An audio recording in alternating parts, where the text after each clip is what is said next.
Welcome back خواتین حضرات. وقفے میں جانے سے پہلے بات ہو رہی تھی عبید بھائی، آپ نے کہا کہ عطا ہوتی ہے یہ چیز. اچھا جی، ایک میں نے علم حاصل کیا، عمل کیا، اب میں کر رہا ہوں. عطا کیا ہے پھر؟ اچھا، عطا کے بارے میں آپ نے پوچھا تو دیکھیں، سب سے بڑی بات تو عطا کرنے والا وہ ٹھیک صمد ہے، وہ بے نیاز ہے، اس کی مرضی ہے، جس کو دے مرضی ہے اس کی. لیکن یہاں پر ایک شعر پڑھنا چاہوں گا میں کہ اللہ کا محبوب بنے واہ، جو تمہیں چاہے. اللہ کا محبوب بنے جو تمہیں چاہے. اللہ کا محبوب بنے جو یہ اصل تصوف ہے. تمہیں چاہے، اور اس کا تو بیاں ہی نہیں کچھ، تم جسے چاہو. واہ واہ واہ سمجھ میں آئی بات؟ واہ واہ. کہ جو اللہ کے محبوب کو چاہے وہ اللہ کا محبوب بن جائے، اور جس کو حضور چاہیں اس کا پھر کیا مقام ہوگا. بہرحال مجھے ایک واقعہ یاد آ رہا ہے، اگر اجازت ہو تو. حضرت موسیٰ علیہ السلام کو اللہ تعالیٰ نے فرمایا کہ موسیٰ فلاں فلاں جگہ جا، میرا ایک بندہ تجھے ملے گا عبادت کرتا ہوا، اس کو جا کر میرا پیغام دے کہ تیری ساری عبادتیں ریاضتیں ہم نے رد کر دی. موسیٰ علیہ السلام جاتے ہیں وہاں پر اور اس کو رب کا پیغام دیتے ہیں کہ مجھے رب نے بھیجا ہے، تیرا پیغام ہے کہ تیری ساری عبادتیں ساری ریاضتیں ہم نے رد کر دی. یہ سن کر وہ شخص کھڑا ہو گیا اور کھڑے ہو کر رقص کرنا شروع کر دیا، اس نے جھومنے لگا. موسیٰ علیہ السلام نے فرمایا تیری عبادتیں قبول نہیں ہوئی، رد ہوئی ہیں. تو اس شخص نے کہا کہ موسیٰ میری عبادتیں رد ہوئی قبول ہوئی مجھے کیا، میرے لیے تو یہی کافی ہے کہ میرے رب نے مجھے یاد کر لیا. یہ ہوتی ہے عبادت بلا غرض. تو عارف کھڑی شریف نے ایک بہت پیاری بات کہی ہے کہ مالی کم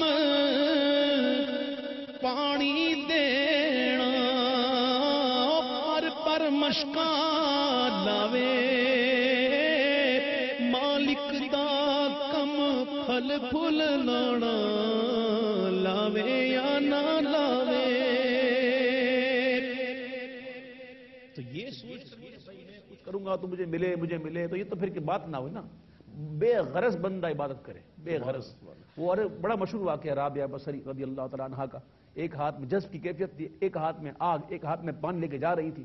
کسی نے پوچھا آپ کہاں جا رہی ہیں؟ کہ میں اس آگ سے جنت کو جلا دوں گی اور اس پانی سے جہنم کو بجھا دوں گی، تاکہ کوئی جنت کی لالچ میں یا دوزخ سے ڈر کے اللہ کی عبادت نہ کرے. سبحان اللہ. تو یہ ہوتا ہے اخلاص.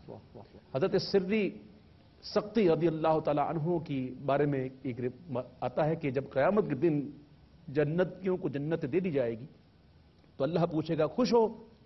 تو فرماتے ہیں بس میں تو یوں کہوں گا اے مولا بس مجھے یہ چاہیے، ایک بار کہہ دے سری تو میرا ہے، مجھے یہ چاہیے. تو ان کی عبادتیں بے غرض. ایک حدیث پاک مجھے اس پہ یاد ہے کہ حضرت جابر بن عبداللہ سے روایت ہے کہ اہل جنت میں سے کچھ لوگ ایسے ہوں گے جو سر جوڑ کر بیٹھے ہوں گے، اور ان جیسا سورہ یاسین میں آیا کہ ان اصحاب الجنت اليوم فی شغل فاکہون. اصحاب جنت جو ہے وہ جنت کی نعمتوں میں شغل کر رہے ہوں گے، لیکن کچھ ایسے ہوں گے جو ایک طرف بیٹھے ہوں گے. حضرت جابر بن عبداللہ فرماتے ہیں کہ اللہ رب العالمین اپنے شایان شان ان پر جلوگر ہوگا، اور جب سروں اٹھا کر رب کریم کو دیکھیں گے تو رب کہے گا سلام قولا من رب رحیم. تو وہ جھوم اٹھیں گے کہ کہیں گے مولا اب پتا چلا کہ تیری جنت کتنی خوبصورت. سبحان اللہ سبحان اللہ. عزیز بھائی آپ کا ایک کلام ہے جو میں اس کو صحیح طرح ابھی تک چھینا ہے جی چھڑیدہ یار. میں اس کو لوگ پوچھتے ہیں یہ چھینا ہے چھڑیدہ یار کیا یہ چھیا ہے؟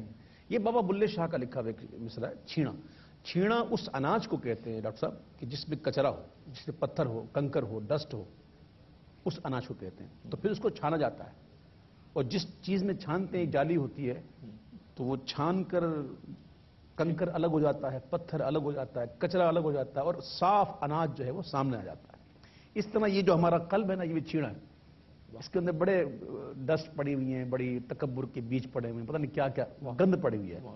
تو حدیث پاک میں آتا ہے کہ ہر چیز کو صاف کرنے کے لیے ایک چیز ہے، اور قلب کو صاف کرنے کے لیے اللہ کا ذکر ہے. سبحان اللہ. تو وہ اس طرف اشارہ کر رہے ہیں. چھینا انج چھڑیدا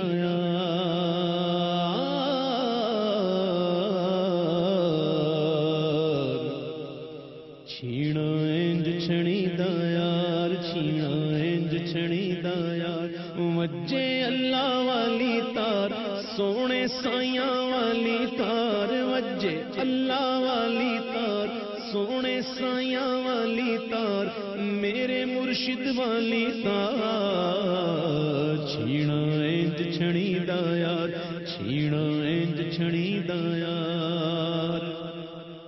اپنی لگن لگا دے، اپنی لگن لگا دے، اپنی لگن لگا دے، اپنی لگن لگا دے، اپنی لگن لگا دے، اپنی لگن لگا دے، میری خودی مٹا دے، میری خودی مٹا دے، اپنی لگن لگا دے، چھیڑا انج چھڑی دا یار، چھیڑا انج چھڑی دا یار، ایسا گم میں خود سے خود کو نہ ڈھونڈ پاؤں، ایسا گم میں خود سے خود کو نہ ڈھونڈ پاؤں، ایسی فنا بقا دے، ایسی فنا بقا دے، اپنی لگن لگا دے، چھیڑا انج چھڑی دا یار، چھیڑا انج چھڑی دا یار، وجے اللہ والی تار، سونے سائیاں والی تار، میرے مرشد والی تار، چھیڑا انج چھڑی دا یار۔ ایک بزرگ کی بارگاہ میں ایک شخص حاضر ہوتا ہے، عرض کرتا ہے حضور فنا بقا کیا ہے؟ تو کہتے کل آنا، کل بتاؤں گا۔ کل ہوتی ہے، جیسے ہی وہ شخص حاضر ہوتا ہے تو ایک بھیڑ لگی ہوئی ہوتی ہے، قریب جا کے معلوم ہوتا ہے کہ حضرت کا وصال ہو گیا۔ تو جی شاید ان کا ہے یا باقی باللہ، خواجہ باقی باللہ کا واقعہ غالباً، یا آپ بتا رہے شاید۔ تو جب قریب جاتے تو ان کا وصال ہو گیا، تو ان کو بڑا دکھ ہوتا ہے کہ حضرت نے مجھے کل بلایا تھا اور مجھے کہا تھا کہ بتاؤں گا میں فنا کیا ہے، بقا کیا ہے۔ تو اب کچھ پوچھنے لگا کہ انتظار کس چیز کا ہے؟ تو کہا حضرت نے وصیت کی تھی کہ میرے جنازے کو تیار رکھنا، اور ایک شخص گھوڑے پر سوار ہو کر نقاب پوش آئے گا اور وہ میری نماز پڑھائے گا، بس اس کا انتظار ہو رہا ہے۔ تو وہ جا کر پہلی صف میں کھڑا ہو گیا کہ میں ان سے پوچھوں گا۔ تھوڑی دیر میں وہ شخص آتے ہیں نقاب پوش گھوڑے پر، آ کر نماز پڑھاتے ہیں، جیسے جانے لگتے ہیں تو وہ قدموں میں گر جاتا ہے۔ بولا حضرت سوال کرنا ہے۔ بولا کیا سوال کرنا ہے؟ بولا فنا کیا ہے، بقا کیا ہے؟ بولا باقی باللہ سے نہیں پوچھا تھا؟ بولا پوچھا تھا، آج بتانے کا کہا تھا۔ اچھا آج کہا تھا؟ نقاب اٹھا دیا تو خود باقی باللہ تھے۔ بول دیکھ یہ ہے فنا اور یہ ہے بقا، یہ فنا ہے اور یہ بقا ہے۔ اللہ کرے ہمیں وہ کیفیات نصیب ہو جائیں، ہم صرف باتیں کرتے ہیں۔ ایسا گم میں خود سے خود کو نہ ڈھونڈ پاؤں، ایسا گم میں خود سے خود کو نہ ڈھونڈ پاؤں، ایسی فنا بقا دے، ایسی فنا بقا دے، اپنی لگن لگا دے، چھیڑا انج چھڑی دا یار، چھیڑا انج چھڑی دا یار۔ یہ میں نے اس لیے کہا کہ وقت نہیں ہے، اور یہ کلام ایسا نہیں ہے کہ میں اس کو یوں ہی پڑھ دوں۔ تو انشاءاللہ اللہ نے زندگی دی تو کل میں اس کلام کو پڑھوں گا سمجھا کر انشاءاللہ۔ بے کمال، یہ آپ نے، یہ آپ کا اپنا کلام؟ میں کیا میرا کلام کہہ، نہیں مطلب جی آپ نے خود؟ جی ماشاءاللہ سبحان اللہ۔ تو یہ مطلب یعنی آپ شاعر بھی ہیں نا ویسے؟ اپنا کلام بھی آپ کا ہے ماشاءاللہ۔ میں کیا شاعر کروں، میں شاعر کیا نہیں، کیونکہ کیا کس کیفیت میں لکھا گیا اور کیا اس کی بات ہے۔ ایک وقفہ اگر یہاں لیں خواتین و حضرات، اور ایک ایسی طرف چلی گئی پوری بات، وہ خود بخود بس بات سے بات چلتی ہے۔ اور یہ جو آپ نے آخر میں بات سنائی کہ فنا بقا اور بقا، تو وہ فنا ہوئے یا بقا، وہ کیا ہے؟ کیا جو زندہ رہتے اس کو ہوئے، سمجھنے، ہاں جو زندہ رہتے ہوئے اپنے آپ کو مار دے ہم، تو پھر وہ سراپا روح ہو جاتا ہے۔